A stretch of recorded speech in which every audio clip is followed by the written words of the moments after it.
Assalamualaikum warahmatullahi wabarakatuh. Perkenalkan, nama saya Anida Lahiriah, Stambuk C301-20208. Di sini saya akan menjelaskan terkait mata kuliah manajemen keuangan yang membahas tentang leasing, merger, dan akuisisi. Yang akan saya bahas pertama adalah leasing. Leasing adalah sebuah bentuk pembiayaan yang memungkinkan perusahaan atau individu untuk menggunakan aset tanpa harus membelinya secara langsung. Dengan kata lain, leasing adalah suatu aktivitas keuangan yang berhubungan dengan transfer barang modal untuk penggunaan sebentar dalam jangka waktu tertentu. Kedua, dalam leasing pihak yang menyewakan disebut sebagai lessor dan pihak yang menyewa disebut sebagai lessee. Kemudian yang terakhir, contoh dari aset yang bisa dilesingkan itu seperti mobil, kemudian alat berat, mesin, atau gedung. Dan ada juga tujuan leasing. Tujuan leasing ada dua. Yang pertama, mengurangi pajak yang harus kedua belah pihak bayar, dan yang kedua, menghindari kepemilikan beserta risikonya untuk mencegah investasi uang ke dalam aset. Kemudian leasing juga mempunyai manfaat, seperti manfaat dari leasing ada tiga. Yang pertama, memungkinkan perusahaan atau individu untuk memiliki aset yang dibutuhkan tanpa harus mengeluarkan uang secara langsung. Yang kedua, biaya sewa leasing bisa dicatat sebagai biaya operasional perusahaan sehingga bisa mengurangi pajak yang harus dibayar. Dan yang terakhir, membantu meningkatkan likuiditas perusahaan karena tidak ada pengeluaran tunai yang besar. Kemudian jenis-jenis leasing. Jenis-jenis leasing ada 4. Yang pertama, kapitalis atau sewa mobil.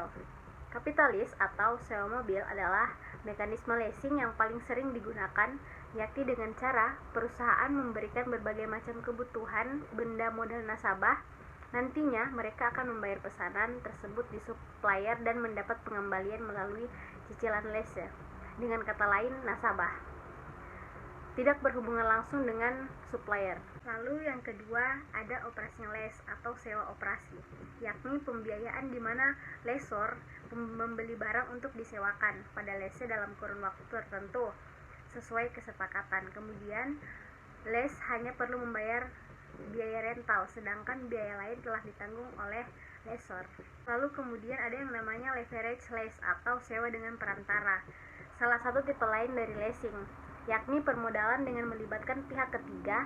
Jadi, lessor tidak membayar barang modal sepenuhnya, melainkan akan patungan bersama pihak ketiga dalam pembayaran nanti. Lease berurusan dengan lebih dari satu pihak. Dan yang terakhir, ada cross border lease atau sewa lintas batas, di mana cross border lease ini adalah praktek leasing antara lease dan lessor yang berada di negara berbeda. Biasanya ini dilakukan untuk permodalan berupa pesawat atau alat-alat militer. Selanjutnya ada beberapa kelebihan leasing, yaitu yang pertama, arus kas yang seimbang, kemudian yang kedua, aset berkualitas, yang ketiga, penggunaan modal yang baik, dan yang keempat, pengurangan pajak, yang kelima, utang tidak masuk ke dalam neraca, yang keenam, perencanaan yang matang, yang ketujuh, pengeluaran modal yang rendah, yang kedelapan, hak terminasi, dan yang terakhir, pemeliharaan dan layanan khusus. Kemudian selain leasing ada yang namanya merger. Merger adalah penggabungan dari dua perusahaan yang sama-sama memiliki produk, pasar, atau teknologi yang sama.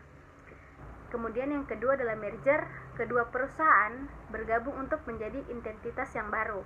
Merger bisa dilakukan untuk memperluas pasar, mengurangi biaya produksi, atau meningkatkan daya saing.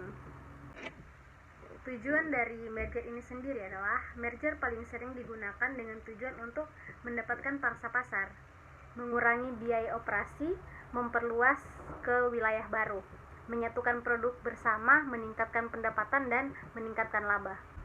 Manfaat dari merger ada 3. Yang pertama, memperluas pangsa pasar dengan cara menggabungkan pelanggan dan produk yang dimiliki kedua perusahaan. Yang kedua, mengurangi biaya produksi dengan menghilangkan duplikasi fungsi dan pekerjaan dari kedua perusahaan. Dan yang terakhir, meningkatkan daya saing dengan memiliki lebih banyak sumber daya dan kemampuan untuk melakukan inovasi. Kemudian ada jenis-jenis merger. Jenis merger yang pertama adalah merger horizontal. di mana merger horizontal ini adalah merger di antara dua atau lebih perusahaan di industri yang sama.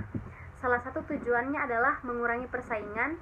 Tidak hanya itu, merger horizontal juga bertujuan untuk meningkatkan efisiensi melalui penggabungan aktivitas produksi, pemasaran, dan distribusi. Lalu yang kedua ada merger vertikal, di mana integrasi yang melibatkan berbagai perusahaan yang bergerak dalam tahapan proses produksi atau operasi. Merger dan akuisisi ini dilakukan jika perusahaan yang berada di industri hulu memasuki industri hilir dan sebaliknya. Jenis merger dan akuisisi ini dimaksudkan untuk mengintegrasikan usaha terhadap pemasok atau pengguna produk sebagai upaya menstabilisasikan pasokan beserta pengguna. Lalu ada merger konglomerat. Merger konglomerat adalah merger dua atau lebih perusahaan yang masing-masing bergerak dalam industri berbeda atau tidak terkait. Ini terjadi jika sebuah perusahaan berusaha membuat aneka ragam bisnisnya dengan memasuki bidang bisnis yang berbeda dengan bisnis semula. Kemudian ada juga merger ekstensi pasar, di mana merger ekstensi pasar adalah merger yang dilakukan oleh dua atau lebih perusahaan untuk secara bersama-sama memperluas area pasar. Merger ekstensi pasar juga bertujuan memperkuat jaringan pemasaran bagi produk masing-masing perusahaan. Jenis merger dan akuisisi ini kerap dilakukan oleh perusahaan lintas negara dalam rangka penetrasi pasar. Merger ini juga sering dilakukan untuk mengatasi keterbatasan ekspor karena kurang memberi fleksibilitas penyediaan produk terhadap konsumen luar negeri. Lalu ada juga yang terakhir, merger ekstensi produk, di mana merger ini dilakukan oleh dua atau lebih perusahaan untuk menawarkan lebih banyak jenis dan lini produk sehingga bisa menjangkau konsumen lebih luas. Jenis merger dan akuisisi ini dilakukan dengan memanfaatkan kekuatan departemen riset dan pengembangan tiap perusahaan guna mendapatkan sinergi melalui efektivitas riset supaya lebih produk dalam inovasi. Kemudian yang kedua ada diversifikasi. Diversifikasi ini adalah merger, salah satu cara yang biasa dilakukan pebisnis untuk melakukan diversifikasi. Sebuah perusahaan bisa melakukan diversifikasi operasi bisnis dengan memasukkan pasar baru dan menawarkan produk atau jasa baru. Hal ini juga termasuk manajemen risiko untuk menurunkan kemungkinan rugi dalam operasi perusahaan. Kemudian yang ketiga ada akuisisi aset. Merger ini juga dapat dilakukan dengan tujuan mendapatkan aset tertentu yang sulit diperoleh dengan metode lain. Biasanya hal ini terkait teknologi. Yang keempat, meningkatkan kapasitas finansial. Jika kapasitas finansial sebuah perusahaan kurang baik untuk mendukung operasi bisnis, merger adalah jalan yang bisa ditempuh untuk mengatasinya. Dan yang terakhir adalah pajak. Sebuah perusahaan yang memperoleh pendapatan kena pajak yang besar bisa melakukan merger dengan perusahaan yang memiliki kompetensi. Kemudian ada tantangan merger. Tantangan merger yang pertama adalah persaingan sehat. Merger seringkali memberikan dampak yang signifikan di industri tempat bisnis gabungan beroperasi.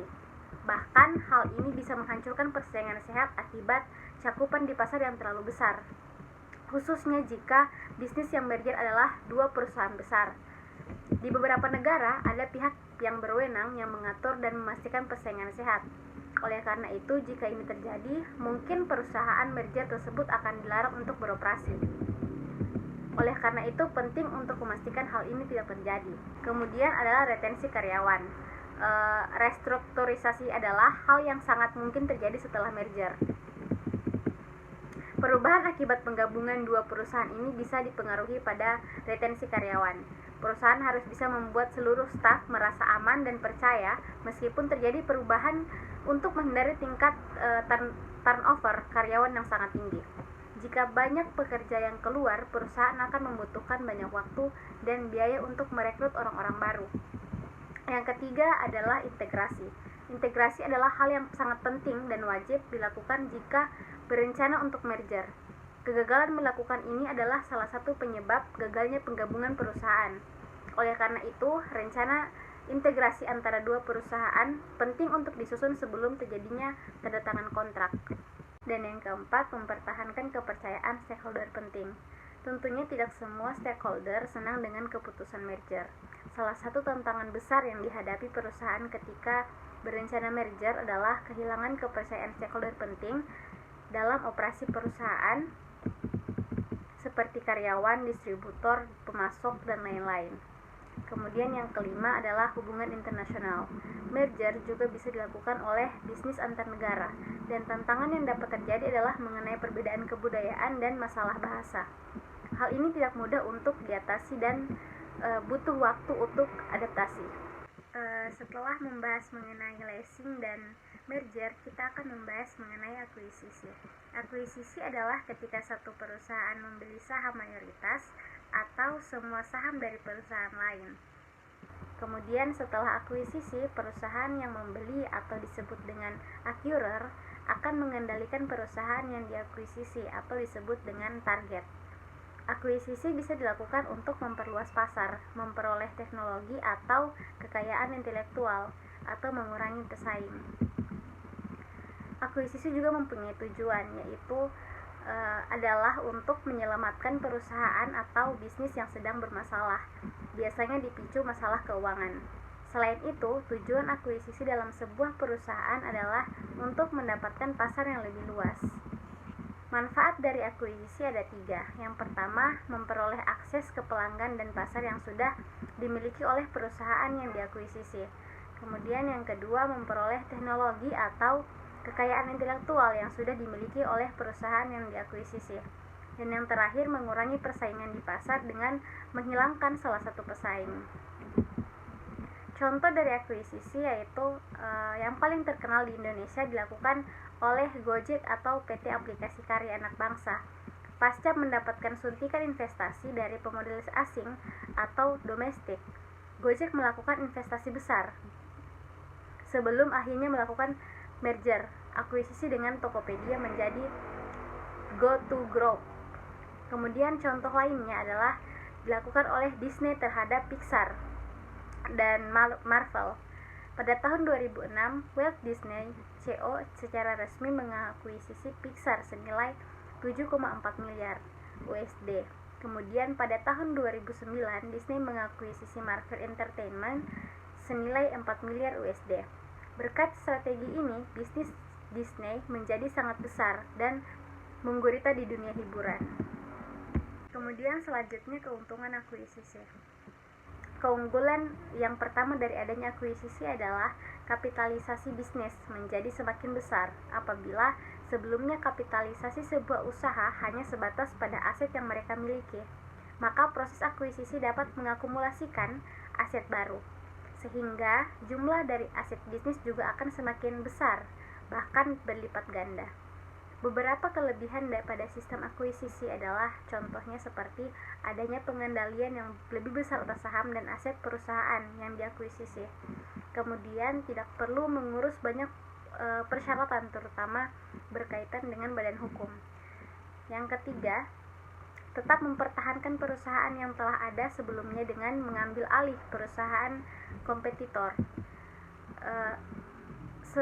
Selain ada kelebihan, akuisisi juga mempunyai kekurangan. Contohnya seperti mengeluarkan biaya yang tinggi dalam proses legalitas. Lalu akuisisi bisa gagal jika pemegang saham minoritas banyak yang tidak setuju. Dan yang terakhir, perlunya pengawasan dan sistem yang baik agar perusahaan yang telah diakuisisi selaras dengan visi dan misi perusahaan yang mengakuisisi. Berdasarkan keterkaitan dengan jenis usaha, ada 3. Yang pertama, akuisisi horizontal, yang kedua akuisisi vertikal, dan yang ketiga akuisisi konglomerat. Akuisisi horizontal adalah pengambil alihan kepemilikan yang dilakukan oleh suatu perusahaan atas perusahaan target yang memiliki bidang usaha yang sama, sehingga merupakan pesaing usaha, baik pesaing yang memproduksi produk yang sama maupun daerah pemasaran yang sama. Tujuannya yaitu untuk memperbesar pangsa pasar atau membunuh pesaing. Yang kedua adalah akuisisi vertikal. Akuisisi vertikal adalah pemerolehan dilakukan antara suatu perusahaan dengan perusahaan yang masih dalam satu mata rantai produksi, yakni suatu perusahaan yang bergerak dalam produksi dari hulu ke hilir. Tujuannya untuk memperoleh kepastian adanya pasokan dan penjualan barang.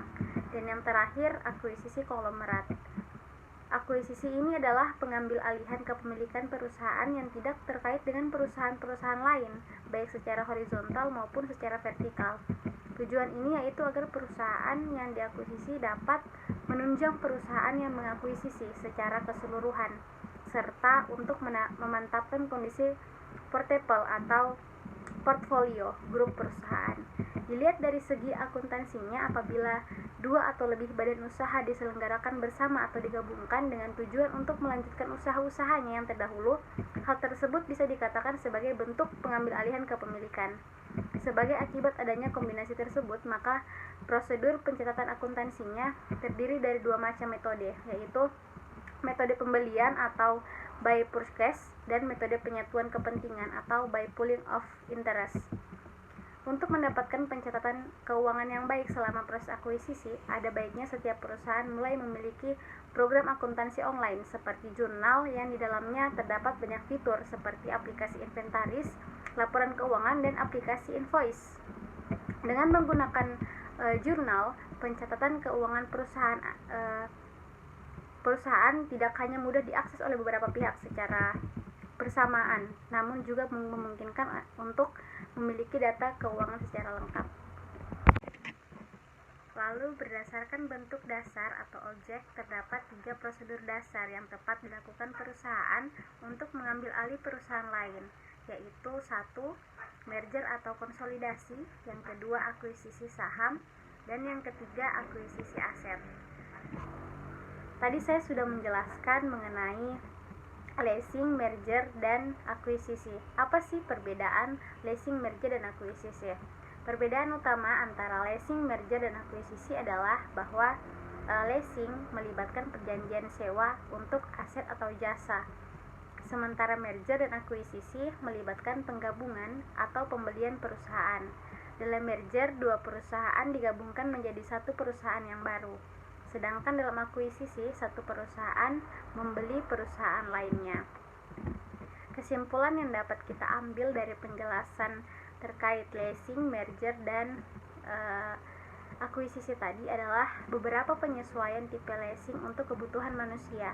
Contohnya capital lease, operating lease, leveraged lease, dan cross border lease. Perusahaan melakukan proses merger dan akuisisi terhadap perusahaan lain dengan tujuan tertentu, dengan harapan akan meningkatkan kinerja perusahaan dari segi finansial maupun operasional. Perkembangan, peningkatan sinergi, penurunan risiko melalui diversifikasi, dan peluang bisnis baru menjadi tujuan utama dilakukan merger dan akuisisi oleh sebuah perusahaan. Apabila setelah melakukan merger dan akuisisinya perusahaan dapat mencapai tujuannya atau memberikan dampak positif, maka merger dan akuisisi tersebut adalah sukses. Jika tidak, maka dikatakan itu gagal. Mungkin itu saja penjelasan terkait leasing, merger, dan akuisisi dari saya. Saya Anida Lahiria, pamit undur diri. Wassalamualaikum warahmatullahi wabarakatuh. Terima kasih.